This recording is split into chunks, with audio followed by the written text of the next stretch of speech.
Na Rádio USP, Autoral Brasil, a música além do palco. Apresentação, Paul Martins, Cris Pradella e Marcel Costa. Olá, ouvintes da Rádio USP, eu sou o Paul Martins e estamos começando mais um programa Autoral Brasil pela Rádio USP São Paulo 93,7, Rádio USP Ribeirão Preto 107,9. Todas as terças-feiras, às 9 da noite, temos um encontro aqui para falar de música e do artista fora dos palcos. A cada programa, um convidado especial batendo um papo aqui com a gente, trazendo dicas e orientações de como se constrói uma carreira artística nos tempos atuais, além da importância de cada setor que compõe esse trabalho. E é claro, o programa Autoral Brasil apresenta em todas as nossas edições a música de artistas da nova geração, cumprindo o nosso maior valor, a multiplicação cultural. E como sempre, em todo o programa, dividindo os microfones aqui comigo, Cris Pradella e Marcel Costa. Fala, Mar. Olá, Paul. Olá, ouvintes. Olá, Cris. Olá, ouvintes da Rádio USP. Olá, Paul, Marcel. Vamos começar o programa. Conta pra gente um pouquinho do nosso convidado de hoje. Paul, o nosso convidado é considerado uma das referências no cenário da música instrumental de vanguarda no Brasil. Formado em música popular pela Unicamp, mestrado em Jazz Performance pela Universidade de Miami, doutorado em composição, também pela Unicamp e pós-doutorado em processos criativos pela USP. Tem 8 CDs gravados, sendo que 5 deles no exterior. E é sócio proprietário da Acelerarte, startup que tem como missão fomentar o empreendedorismo na classe artística. Marcelo Coelho, seja muito bem-vindo ao programa Autoral Brasil. Obrigado pelo convite. Marcelo, assim, só pra gente iniciar aqui o nosso papo, o que é de fato a Acelerarte? A Acelerarte é uma aceleradora de artistas, né? Para quem não sabe o que é uma aceleradora é um modelo de negócio muito comum no mercado de startups em tecnologia, ou seja, supondo que uma garotada resolva montar um aplicativo e esse aplicativo começa a ter uma demanda, então eles precisam, para que o negócio continue e tenha maior impacto, precisam de um aporte financeiro e uma série de informações e capacitações em tecnologia, parte financeira, parte de marketing e tal. Então essas aceleradoras abrem editais 2, 3 vezes por ano, escolhem lá os projetos que eles acreditam que sejam assim, que tenham potencial, né? E aí essas startups passam por esse tempo de formação e recebem um aporte de dinheiro. E as aceleradoras se tornam, então, de alguma maneira, um sócio minoritário dessas startups que tendem a crescer e aí essa aceleradora recebe, né, o investimento feito. A gente segue nessa linha, porém dentro do mercado da economia criativa, mais especificamente dentro da música, que é um modelo de negócio completamente inédito no Brasil, até difícil de se imaginar mesmo para investidores do mercado financeiro, mas que não é algo inédito no mundo, né? Já existe uma aceleradora com um formato muito parecido no Vale do Silício, chama-se Zoolabs. Sei também que na Europa esse tipo de investimento, esse tipo de aceleradora está sendo bastante difundida lá para assessorar as gravadoras que estão buscando, né, as aceleradoras para ajudar os artistas. Perdão, o entendimento de uma aceleradora por um músico aqui no país ainda é um pouco complicado, não? É muito complicado e é muito comum os músicos entenderem que a aceleradora é um novo nome para gravadora ou um novo nome para produtor. Definitivamente não, porque a gente não faz nenhuma dessas funções. A gente não exerce função de produção de artista nenhum, muito menos função de gravadora. Tá. O que a gente traz é uma proposição de aceleração, mas que está baseado na gestão do artista. Ou seja, o artista é uma empresa, ele tem que se olhar como uma startup que gera receita, e isso pode ser de alguma maneira capitalizado por uma aceleradora que vai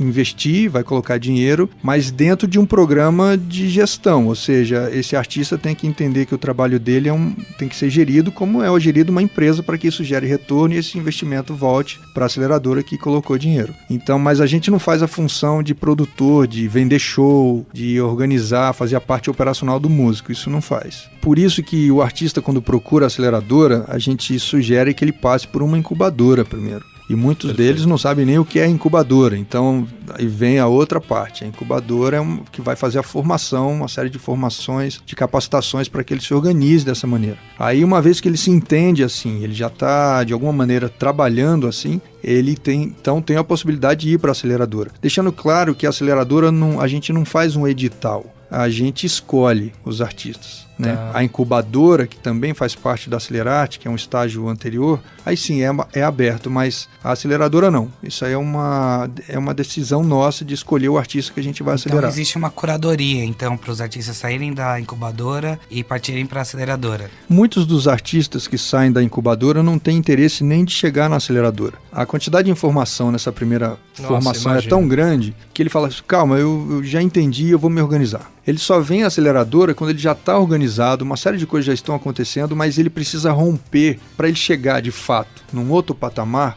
Aí está claro no mercado que precisa colocar dinheiro, entende? Quer dizer, aquele artista então que ele gera receita, ele tem uma organização, né, dentro dessa empresa, que é a banda, que é o trabalho dele, e é quando chega numa hora que não dá mais para ir para frente, é isso? Aí ele vai buscar o Acelerarte, por exemplo? A aceleradora. É a ideia que a gente tem esse artista por perto. E aí a gente vai conseguir, com investidores, eventualmente um investidor pode ser uma gravadora. Essa é a relação, a gente fica exatamente no meio. Ele não vai para uma gravadora, mas o investidor é uma gravadora que tem interesse nele no futuro. Então uma gravadora pode eventualmente entrar como investidor, sabendo que ela vai receber esse dinheiro de volta pela aceleradora. Poderia ser um outro tipo de investidor. Então a gente se posiciona exatamente aí. Tem muito artista que não vai passar pela incubadora, que são os artistas que estão desassistidos pelas gravadoras, né? Os que já passaram por gravadora e que no momento assim estão com dificuldade de se posicionar. Então a gente tem essa função de ajudar a fazer isso. O artista sai com tanta informação de capacitação que ele mesmo dali segue e não vai nem para a aceleradora, sabe? É o processo de formação da empresa dele, ele precisa passar por isso, né? Você pode falar pra gente brevemente como funciona essa capacitação dos artistas? Que temas que vocês abordam? Pro músico ouvinte que tá ouvindo o programa agora, ele entender um pouco o que ele pode encontrar e como isso pode ser rico pro desenvolvimento da carreira dele. Tá. O nosso modelo de negócio está dividido em 3 partes. A primeira é o módulo de capacitação. Isso é um curso que a gente faz bimestralmente, depende da época. Ele é gratuito, acontece num sábado o dia inteiro e o músico tem que se inscrever no nosso site, acelerarte.com.br. Nesse módulo de capacitação que acontece em um único dia, a gente apresenta as ferramentas e como funciona uma empresa, como funciona o processo de gestão de uma empresa e tudo mais. Então a gente apresenta processos desde Canvas, desde agenda, desde ferramentas digitais e tudo mais. E ao final desse dia a gente sempre tem um convidado, que é um parceiro que está com a gente, ou alguém de alguma plataforma com soluções para música e tudo mais. E aí isso é aberto, tem vagas limitadas. Essa é a primeira parte. Muitos dos músicos e artistas que vêm para a capacitação, para esse primeiro módulo, a gente oferta a incubadora, ou o trabalho da incubação, que é o módulo de incubação.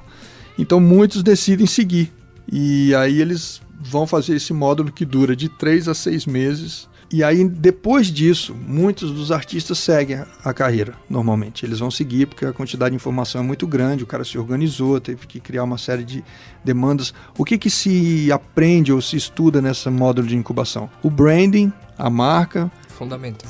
A proposta de valor, a persona, ou seja, o público dessa banda, desse artista. E por conta desse levantamento, vem então as estratégias que devem ser feitas, né? Se ele entende que o canal de comunicação é o YouTube, então é o YouTube que vai ter que ser trabalhado, gerenciado e tudo mais. E a partir daí, ao fim da incubação, a gente abre para aceleração. Mas aí é convite, né? Nós convidamos. Aí não é mais o caso do artista, porque ele não vai aprender nada lá. Aí é uma questão mais da artista já está gerando receita, ele vai ter um outro tipo de aporte, mais financeiro, ele vai ter membros da aceleradora que vai estar no conselho dele, que aí ele já está se entendendo como artista, ele entende o que é um conselho, se entendendo como empresa, ele entende o que é um conselho.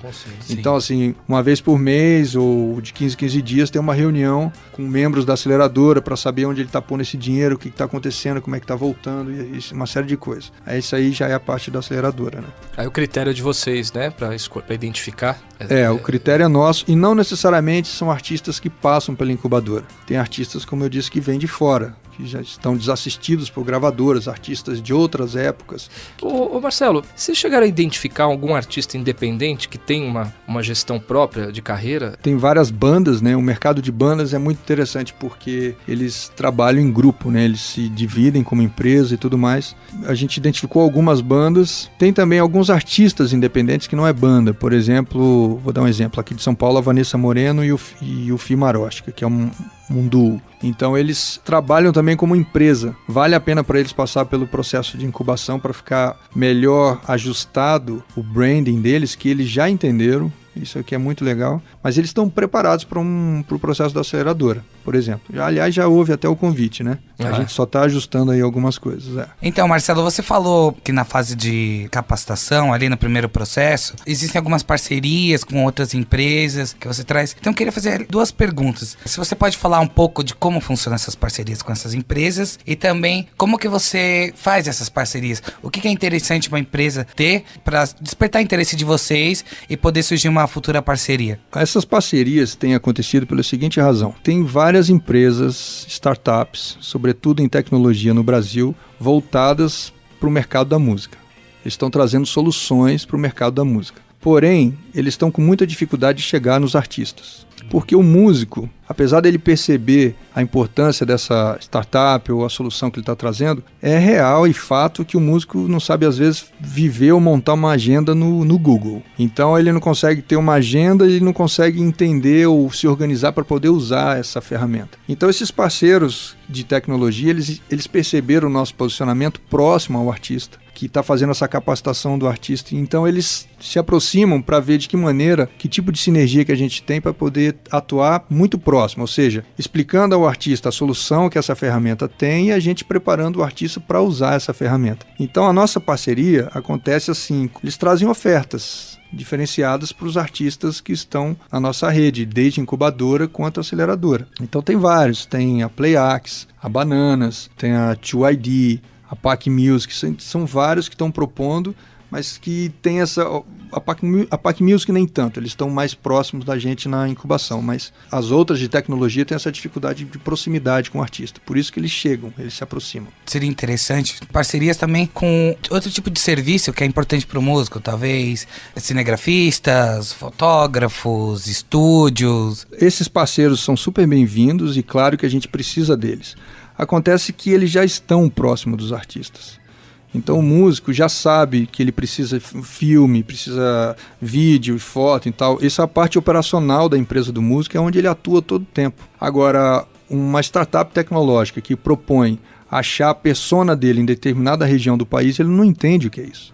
Ele nem sabe que existe isso. Entende? Então, aí esse parceiro é que nos procura, como procura outros parceiros que estão próximos dos artistas. A questão é que eles percebem que nós da Acelerate estamos formando um gestor da sua própria carreira. E isso, ele enquanto startup, entende que é importante para ele. Claro, porque ele fala, um artista gestor vai entender a nossa ferramenta. E não simplesmente jogar a ferramenta em vários artistas, que eles podem até consumir no primeiro momento, mas eles não vão fidelizar. Então não está fora do nosso escopo toda a classe ou toda a área. Inclusive, algumas ferramentas digitais que a gente tem como parceiro nem é da música. Não tem nada a ver com controladoria financeira. É controladoria financeira em qualquer lugar. Então a gente tem alguns parceiros que não são nem da área da música, mas entenderam aonde a gente está se posicionando e aceitaram e acharam interessante a parceria. Funil de vendas, por exemplo. Isso o músico nem sabe o que é isso. Nem o produtor muitas vezes sabe o que é um funil de vendas, o produtor que vende o show do músico, né? E a gente está também com essas parcerias. Isso tudo é apresentado no módulo de capacitação, antes da incubação. A gente apresenta tudo isso e apresenta as ferramentas todas para ele. Interessante é que o músico sai do módulo de capacitação assim, cara, eu entendi o que é, eu entendi que eu não consigo fazer, eu entendi o que eu preciso buscar, a parceria que eu preciso fazer, ficou claro para mim. Os depoimentos que a gente tem, assim, chegam até a ser engraçados, né? Nossa, você é a luz do fundo do túnel que apareceu na minha vida, que assim, coisas assim. Parece, né? Parece, verdade, né? A gente ficou aqui praticamente meia hora antes de começar o programa, conversando um pouco para tentar entender, né? É interessante porque nada disso é novidade, é simplesmente uma adequação de uma metodologia de mercado para qualquer business que nunca foi colocado pro músico. Eu tenho certeza que vai acabar o programa, o meu celular vai tocar e vai ter um monte de amigo meu perguntando: você pode me apresentar o amigo de vocês aí, o Marcelo Coelho? E aí eu vou tentar passar para eles um pouco do que a gente conversou aqui fora, até porque o objetivo do programa é levar esse tipo de conhecimento. A gente não pode mais entender a música como só arte, a gente tem que entender a música muito mais como negócio, como business. E Marcel, qual banda que você trouxe pra gente, pros nossos ouvintes hoje? Nossa, hoje eu trouxe uns amigos queridíssimos, Cracker Blues. É uma banda que tá na estrada desde 99. O quarteto é formado por Gaúcho na bateria, Coruja gaita e vocais, Marceleza nas guitarras, manda muito no slide, e o Paulo Krieger no baixo. E assim, o legal do Cracker Blues é que eles têm uma pegada assim, blues texano, um pouco de boogie, southern rock, num som assim que é bem reverente. As letras são em português, isso eu acho que é o mais bacana, unir essa sonoridade americana. Legal.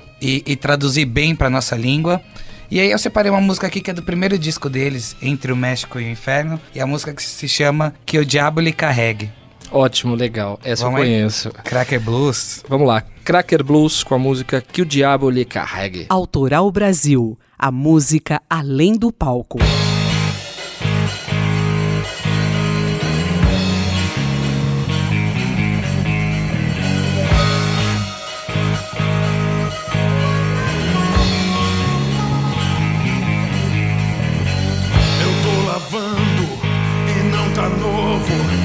Até que não tá ruim. Voltei do rancho, na minha porta tinha um garrancho que dizia assim: que o diabo lhe carregue e pague um bom café. Que o diabo lhe carregue e pague um bom café.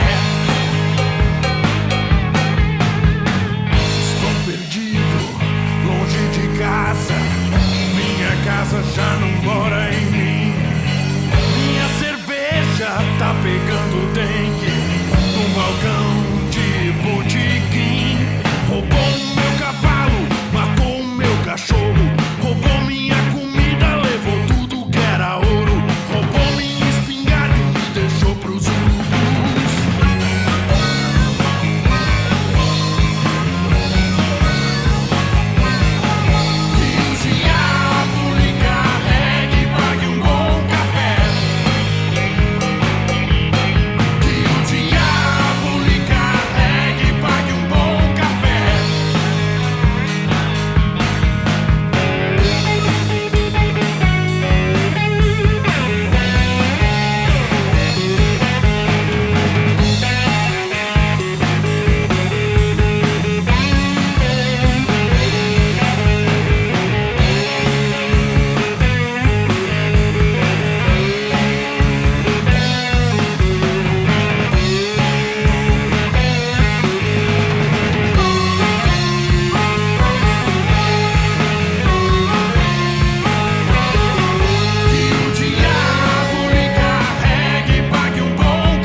Precisa ser tão bom assim. Lhe pague um bom café.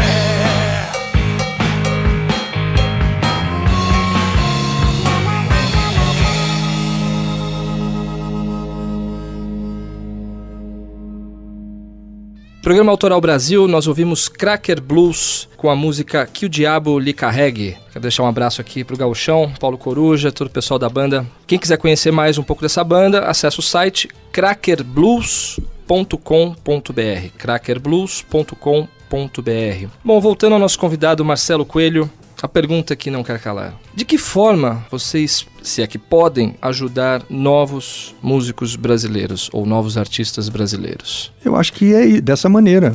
Esse posicionamento de trazer uma clareza de como funciona a gestão e o músico se entender como CEO, gestor do trabalho dele, é a forma que a gente de fato está ajudando. Não existe 7 passos, não existe os 12 erros.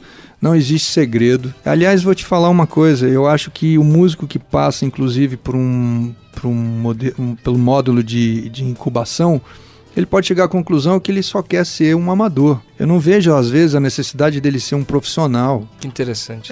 O músico precisa compreender isso. O quanto ele quer ser um profissional, porque demanda um full time do trabalho para que aquilo aconteça e gere dinheiro. E, às vezes, ele se percebe que fala, não é isso. Não é isso.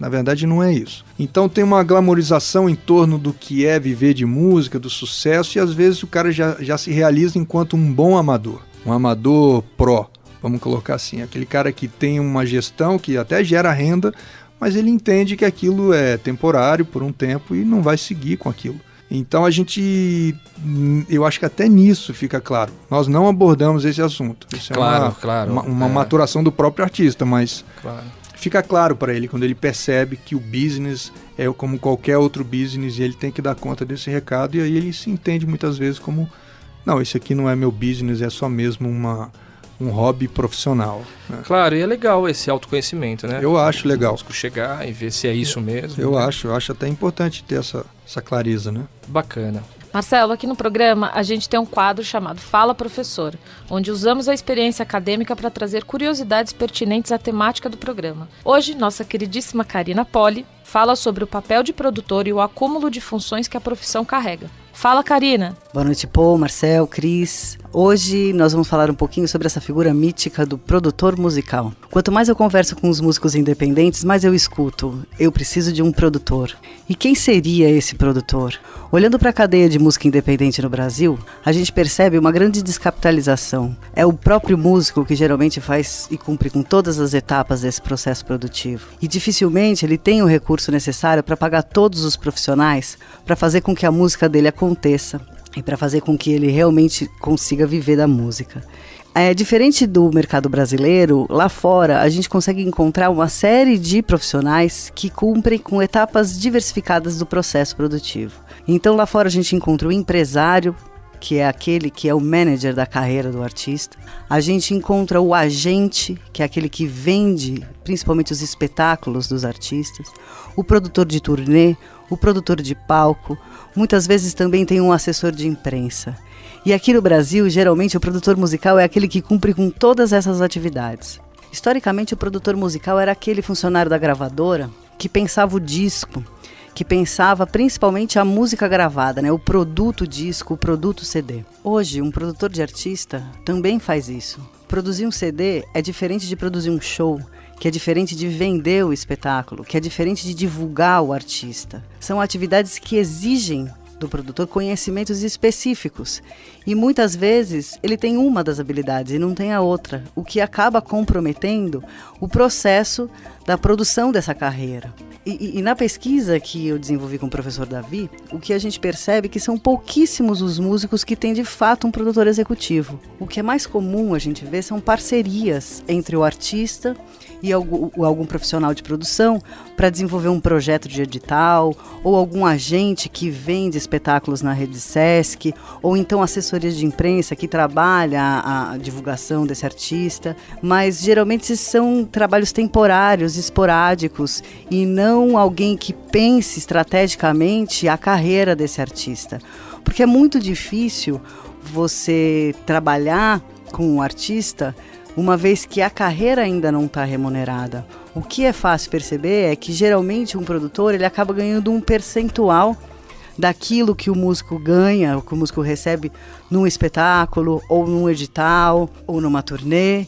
e não um salário ou alguma coisa que possa servir de remuneração mais segura. E o que a gente vê é que esse profissional acaba trocando, né? Então os artistas são sempre com produtores novos, os produtores com artistas novos, e é muito importante a consolidação dessa parceria, porque é uma sociedade, né? O artista ele entra em contato com o seu público, enquanto o produtor faz o gerenciamento de todos os processos, porque são processos diferentes. Então, para concluir a dica dessa semana, para você que é músico, para você que é um produtor, o importante é conhecer os processos da cadeia produtiva, conhecer as habilidades necessárias para cada uma das etapas, fazer uma parceria sólida, combinar, acordar as remunerações, entender cada um o trabalho do outro, porque é um trabalho específico, é um trabalho duro, é um trabalho difícil e, sobretudo, é um trabalho de risco, tanto do produtor quanto do artista.